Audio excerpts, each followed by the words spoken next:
Finally, now the Hulsey Financial Report. It's one of those mornings, guys. Yeah. Every incompetent on the face of the planet is going to visit me personally today, it appears. For each week, we talk investment and retirement planning concepts with Jon Hulsey of Hulsey Financial. Jon is a longtime financial advisor, experienced business owner, our financial analyst, and he's our neighbor. And today we are talking about what, Mr. Hulsey? Well, Scott, I've had a number of clients asking what the stock market's going to do, as it's been yo-yoing quite a bit. So let's analyze what's happening with the market so far in 2015. All right, for our long-time investors, we have to ask, is this bouncing around just sort of normal for the markets? Well, not really. There are a lot of abnormal activity going on, but it's typical action for a market that's absorbing the strong bullish trends of previous years as it treads water. It's consolidating. It has been a year of individual stock performance, much more so than overall market direction. So it may not be completely normal, but it sure is volatile. You're right. The market volatility has been increasing over the last 6 weeks. And with the daily directional changes, it's hard to get a handle on what's really going on. But for the past couple of months, there's been a pattern developing of lower highs and lower lows that could continue for another month or two. Some of the indexes, like transports and utilities, energy stocks, and many foreign markets, have had this choppy and lower trend going on for several months. And now it appears that the Dow Industrials and the S&P are starting to catch up to the corrections that are common in other places. The large cap stocks have been holding up the major averages this year and are now starting to see some of the corrections themselves. The heavy doses of daily news is serving as some confusing noise to keep the focus off the general deterioration taking place across a broad swath of the market.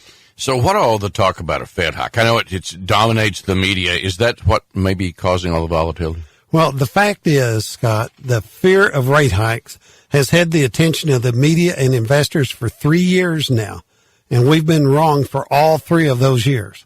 The hike could come true sometime this year, but there's a good chance the rate hike is already priced into the markets, and it won't affect the markets in a negative way. The bigger surprise will be if the Fed does not raise rates this year. Yeah, my friends who are much smarter than me about the market seem to think the market's just running sideways. The net effect is pretty much exactly that. For the last 8 months, the markets have traded in a channel 5% wide from top to bottom. Some stocks and groups have been correcting all year, while other areas of the markets are just starting to pull back, and a few stocks continue to trade near their highs. However, the net number of declining stocks is still growing, which implies the correction period still has a ways to go. So how long is this correction period going to go, in your opinion? Well, I think that this consolidation and correction period will continue for most of the year. It's really a sloppy, rotational, churning trend that's lacking much of a clear direction, period. So here's the million-dollar question, or bigger. Is this a bear market? No. It's a correction that could end up in the 10 to 15% neighborhood altogether. It's possible that the first groups down will also be the first groups to recover. So keep your eye on energy, natural resources, and interest rate sensitive areas of the market for buying opportunities. With that said, it's still too early to call any of them buys. Knowledge is power and gives you control in your retirement years. You work hard for your money. I'll work hard to protect it so it can work for you from now on. That voice you hear every Wednesday, it's Jon Hulsey of Hulsey Financial, 810-1777. HulseyFinancial.com, 810-1777. That's a 405 area code. 810-1777. Business on Wednesday.